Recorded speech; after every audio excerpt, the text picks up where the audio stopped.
Bonjour à tous les amis, on se retrouve dans une petite introduction. Je suis enfin installé une borne pour les voitures électriques. Il y a Alexandre qui est en train de poser la borne, on va vous expliquer un petit peu à quoi ça sert exactement. Je vais vous la montrer. Donc c'est un petit boîtier, voilà. Comme ça on va pouvoir brancher les voitures directement chez moi. Alors pourquoi voiture électrique, vous allez me dire, sachant que je roule en RS7. J'ai des potes qui viennent souvent à la maison, qui ont des voitures électriques. Au moins quand ils arrivent, top, on se branche dessus. Ça recharge extrêmement vite, ça permet d'être polyvalent, d'avoir n'importe quelle voiture qui vient à la maison, même pour moi, pour plus tard, peut-être que je me prendrai une petite voiture électrique. Donc là Alexandre il est en train de faire le trou au niveau du pignon juste ici. Donc là en gros il y aura la borne qui va être là. Le câble va passer de l'autre côté. Alors un petit disjoncteur caché ici. Ici c'est un local technique qui ne sert à rien, j'ai des câbles de caméra, j'ai un peu de tout. Et après ça repart à mon tableau. Là c'est le passage du câble, le petit câble bleu ça va jusqu'à mon tableau électrique. Le noir ouais, ça va être la puissance. Ok, en grosse section. En 10 carrés, donc ça c'est la puissance. D'accord. Et ça c'est la partie gestion dynamique. Faire la balance entre le logement et le véhicule. Ok. Pour pas que ça dépasse l'abonnement Enedis. Ok, c'est lui qui gère en gros. Ça sera le petit coin pour les voitures électriques ici.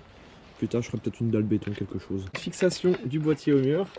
Donc là c'est presque terminé. On va vous montrer un petit peu l'intérieur, comment ça se passe. Donc les câbles sont sortis. Ce qui m'intriguait, moi, c'est que je vois il y a une petite carte SIM là juste ici. Alors qu'est-ce que c'est? Ça veut dire qu'en gros il y a du GSM dans le boîtier? Ah, il y a une connexion 4G intégrée à la borne. D'accord. Avec un abonnement qui est offert à vie. Abonnement offert à vie. Ça permet de piloter sa borne à distance. Tu scannes le QR code. Après tu vas faire quoi? Tu vas paramétrer en gros toute la borne par rapport à mon tableau, si je dis pas de bêtises. C'est ça. Je lui donne un ampérage maximum et un ampérage à surtout pas dépasser par rapport à l'abonnement. Ok. Surtout que là tu es en triphasé. Tu fais la pose que de la borne électrique, non? Tu fais un peu de tout, électricité, tout ça? Électricité générale aussi. Ok, hein. d'accord. Bah, de toute façon, je mettrai tous les réseaux sociaux dans la description de la vidéo. Puis bah, il y a la petite pub sur le camion, n'hésitez pas, avec le numéro de téléphone. Ça y est, donc là on a 20 ampères disponibles par rapport à ta config. D'accord. Donc je lui dis de ne pas dépasser les 20 ampères. Ok. Ah, ça part en charge. Ok, donc ça tu reçois d'énergie en gros dans ton boîtier. Ouais, enfin je consomme rien du tout. C'est Oui, vraiment pour, une simulation. ouais, c'est pour tester, voir si tout fonctionne bien. Ok. Donc là, petit test avec la voiture électrique. On est sur une 208. Donc j'ai l'application sur mon téléphone. On branche. Maintenant à la voiture. C'est marqué en haut à gauche. Peugeot 208. Et après, du coup, je peux tout gérer de mon téléphone, on est d'accord. Je peux tout voir en temps réel. Là, quand ça clignote bleu, ça veut dire quoi? C'est que ça charge, non? Ça charge. Oui, donc là, je vois ça clignote sur ta voiture aussi. Ouais.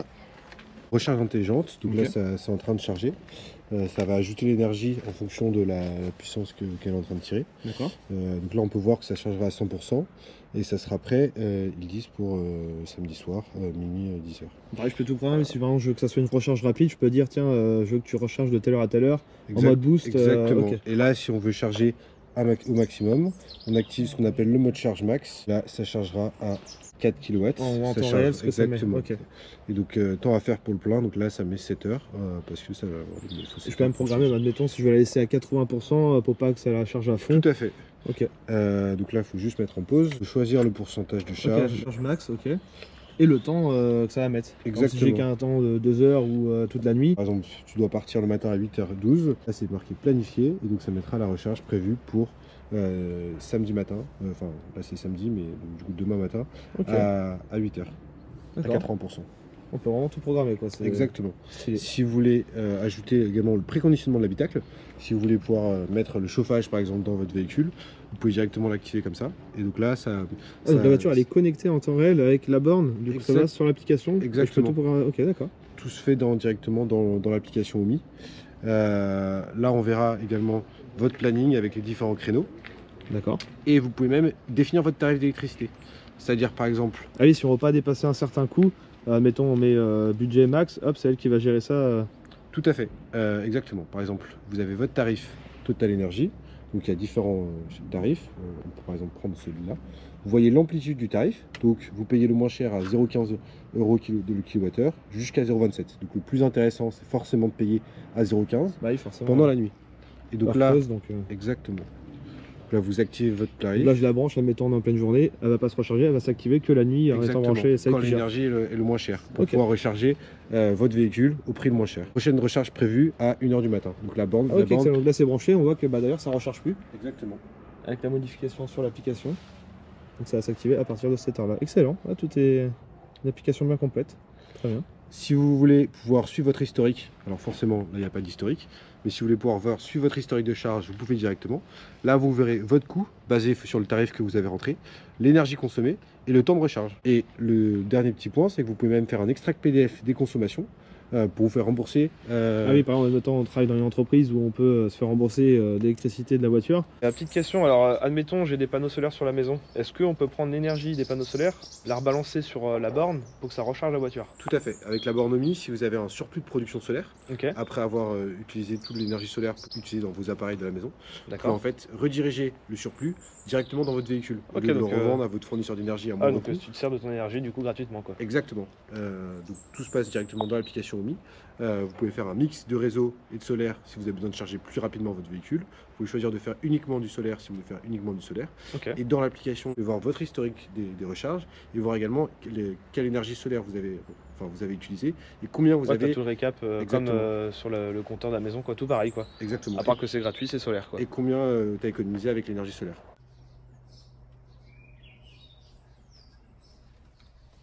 Mais arrête!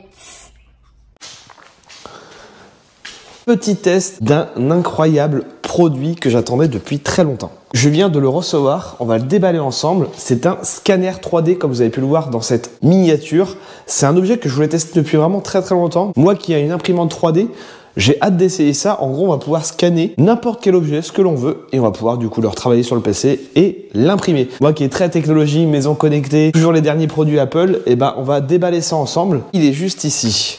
Vous avez pu voir mon nouveau covering de l'Audi A4. On a terminé ça hier au décapeur thermique. Bon, il y a encore quelques finitions à faire, mais là franchement, je suis super content du résultat. Elle est magnifique. Bah, Eva en tout cas, elle kiffe. Donc, nous sommes sur la marque Creality, qui nous propose un scanner 3D à la pointe de la technologie. C'est un objet qui coûte assez cher, on va pas se mentir. Ça vaut un petit peu plus de 1000 €. Certains sites le proposent à 1700, d'autres moins cher. Je vous ai mis en tout cas les liens en description de la vidéo pour ceux que ça intéresse. L'emballage, incroyable. On a une boîte de transport en plastique ultra épais, donc facile à transporter. Sur la boîte, le logo et la marque Creality. Une mousse de protection. Donc franchement, pour le transport, c'est incroyable. Nous avons... Alors je découvre vraiment en même temps que vous. Hein. Ça va être la première fois que je vais me servir d'un tel appareil. Et j'ai vraiment hâte d'essayer.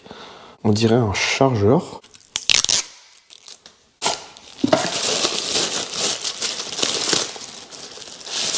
Un câble d'alimentation qui a l'air d'être vraiment ultra grand. USB, USB-C, avec en plus ces petites vis de maintien pour pas se débrancher. Un autre carton.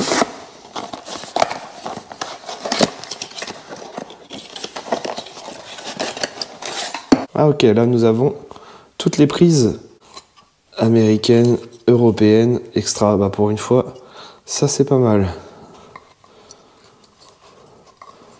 Au moins pas d'erreur possible. Et le fameux appareil de scan ultra léger. Une prise en main plutôt simple. Donc là nous avons les films de protection. Voilà. Les boutons de contrôle qui se trouvent au dos. Donc ici ça va être pour l'alimentation. Donc il faudra télécharger l'application justement pour pouvoir travailler les objets qu'on va scanner. En caoutchouc ici pour pouvoir le mettre à plat. Équipé de 12 LED infrarouges, un max de capteurs des deux côtés pour scanner le moindre petit détail. Moi, je ne reviens pas comment qu'il est ultra léger. Donc il existe deux modes sur ce produit. Un mode infrarouge qui peut capter jusqu'à 0,1 mm avec une vitesse de scan de 20 images par seconde. Le mieux, c'est le mode laser bleu d'une extrême précision jusqu'à 0,02 mm scanné, 60 images par seconde. Là, on a aussi son petit bracelet pour l'accrocher à son poignet.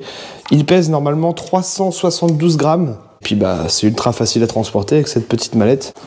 Bien sûr, un manuel d'utilisation fourni avec le petit plateau de calibration. C'est ça qui va permettre de calibrer l'appareil, les petits points qu'on peut apercevoir. On a aussi des petites pastilles de fournies avec. Ça par exemple pour capter un objet qui est assez petit. On place ces petites pastilles par-dessus. Ça va lui permettre de capter les emplacements. Un tapis en silicone, un adaptateur USB-C en USB, ça c'est pas mal, et tout un jeu de pastilles de toutes tailles différentes. Par exemple, si j'en prends une, voir à quoi ça ressemble. Voilà, tout simplement, c'est autocollant.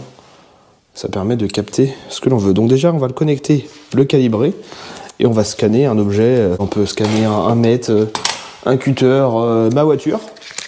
Enfin, en tout cas, vraiment, tout est possible. Il suffit juste de passer comme ça sur le long de la voiture, tranquillement. Bon, oui, le covering n'est pas fini, c'est en cours. On la termine normalement ce week-end. Qu'est-ce qu'on pourrait faire? Un objet facile qui passe sur le petit plateau. Eh ben, je sais, une manette d'Xbox, tiens. Voilà pour la partie déballage. Alors, on va se mettre dans le salon. Donc, on va brancher l'alimentation. Hop, donc l'embout comme ceci, tout simplement. C'est pour ça que ça lui fait une sacrée longueur de câble. Là, au moins, ça permet de se balader avec l'appareil pour pouvoir scanner de loin. Il me faut une prise, donc là, c'est l'alimentation de mon casque VR. Moi, j'adore tout ce qui est technologie. Ça, franchement, c'est génial. Alors, une prise ici. On branche. Tac. Les petites vis pour pas que ça se débine. Donc là on va pouvoir le connecter à l'application. Quand on veut le voir, ça clignote en vert. Alors, on va chercher la manette d'Xbox. J'en ai une ici par exemple. Voilà. Allume R8 complet. Hop, je la pose là-dessus. Et puis bah, je vais scanner ça et je vous reprends après sur le PC. D'ailleurs prochainement, je vais remodifier tout mon entourage ici, mettre une télé de 100 pouces, ça va être juste énorme. C'est une 164 en biais, bah ma nouvelle que j'ai commandée, bon je qui a piqué un peu, plus de 2000, elle fera 2,50 m en biais. Ça va arriver jusqu'au bord de ma porte, donc je vais repéter le placo, je vous ferai une vidéo dédiée là-dessus. On va faire tout un truc décoratif. Une télé de 100 pouces, ça va être un cinéma, limite le vidéoprojecteur il sert à rien. Donc ici on est branché sur secteur, donc on va faire maintenant l'alimenter sur le PC. Donc moi je vais me servir de mon MacBook. Donc là comme on peut le voir sur le câble on a un port USB, donc il faut que je mette mon adaptateur sur mon Mac. Hop, je branche ça là et ici. Voilà, l'appareil est relié à mon PC.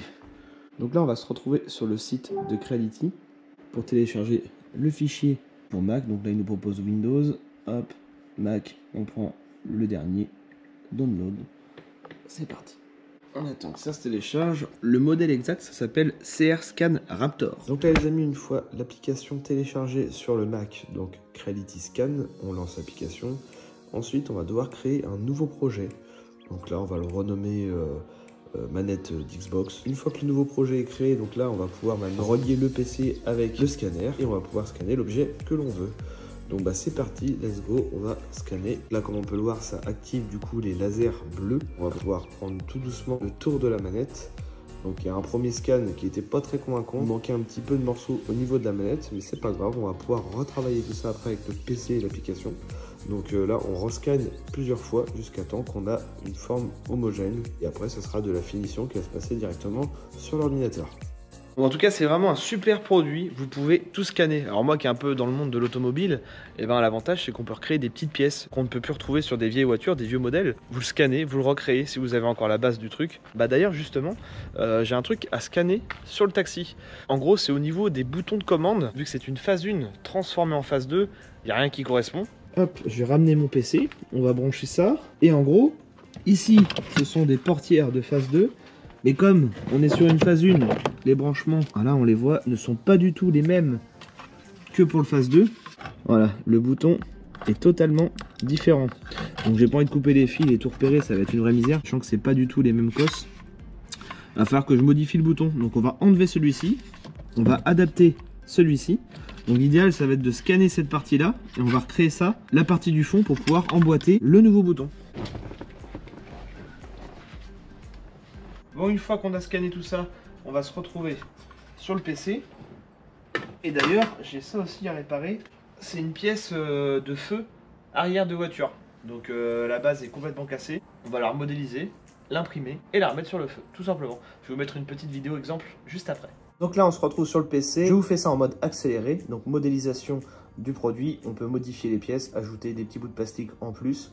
Une fois que tout ça c'est terminé, on n'a plus qu'à passer sur l'impression 3D. En accéléré, on recrée toute la pièce manquante Et une fois que c'est fabriqué, on n'a plus qu'à l'adapter sur le feu. Donc voilà, le résultat est plutôt pas mal. Niveau finition, c'est assez lisse. Tout s'adapte comme à l'origine. Il y a juste à remettre les vis et voilà. Donc voilà, on peut vraiment recréer n'importe quelle pièce grâce à ce scanner. Donc pour les intéressés, tous les liens sont en description de la vidéo et en commentaire et par mail. Je vais vous remontrer encore deux autres exemples. On va essayer de scanner le Major, le Spartan 117. On va essayer de faire que la partie du haut. L'idée, on va scanner entièrement et avec l'ordinateur, je vais essayer de retravailler et de le couper comme un socle pour pouvoir faire une petite statue qu'on va imprimer en 3D. Moi, je suis assez novice là-dedans. On va essayer, j'ai bien dit. On scanne tout ça et après, on va retravailler ça sur l'ordinateur. Et ben, franchement, je suis assez content du résultat. Pour une première, moi, je dis que c'est pas mal. On va aussi essayer un autre petit truc. Moi qui est fan de la licence Pokémon, et ben, on va essayer de faire le crâne de Osley. Comme vous pouvez le voir, celui de gauche, c'est un vrai. Et celui de droite, c'est un qui a été scanné sur le vrai pour pouvoir l'imprimer en beaucoup plus petit. Donc voilà, je vous montre cette vidéo exemple. Il y a vraiment plein de possibilités. Une fois scanné, on va pouvoir supprimer le socle qui a été capté. Hop, ça dégage. On va pouvoir enlever, tiens, ces deux petits morceaux-là. En vrai, il n'y a pas besoin d'avoir de grandes connaissances en informatique pour servir de ça. Ça se fait vraiment plutôt assez bien. Et une fois terminé, on enregistre et il n'y a plus qu'à imprimer. Et pour les intéressés, ce scanner est en promo dans la description de ma vidéo. Je voulais aussi vous parler que j'ai été partagé par Supercar Blondie. Elle a 59 millions d'abonnés, c'est juste énorme. C'est son manager qui m'a contacté en privé pour lui envoyer une vidéo de mon taxi. Alors partager mon taxi, ça fait trop plaisir en vrai. Et aussi, on a dépassé les 50 000 abonnés sur Instagram. Merci à vous du soutien depuis le début. On arrive déjà à la fin de cette vidéo. J'espère que ce petit tuto vous aura plu avec cette introduction sur ma borne électrique. J'essaye de me mettre à jour, me connecter au monde du futur au maximum. Allume plafond, salle de jeu. Voilà, comme là par exemple, les petites lumières se sont allumées sur mon plafond décoratif. J'adore ce genre de choses technologiques, c'est génial. Donc là du coup, maintenant qu'on a fait le fichier sur l'ordinateur, donc c'est compatible Mac et Windows, donc là j'ai sorti ma petite imprimante 3D. Vraiment, tout est faisable. D'ailleurs les amis, prochainement, j'ouvre un tout nouveau site internet, il est en cours. Il y aura plein de nouveautés, plein d'exclus, et d'ailleurs tout va être en promo. Tout ce qui était sur mon ancien site, et je mettrai des petits codes promo dans mes stories, donc restez à l'affût. Et il y aura plein de nouveaux stickers. Vous allez voir mon nouveau site, il va être incroyable. Donc bah moi je vous dis à très bientôt. On va se quitter sur ces belles images, le temps que je mette la carte SD dans l'impression. Allez, bye!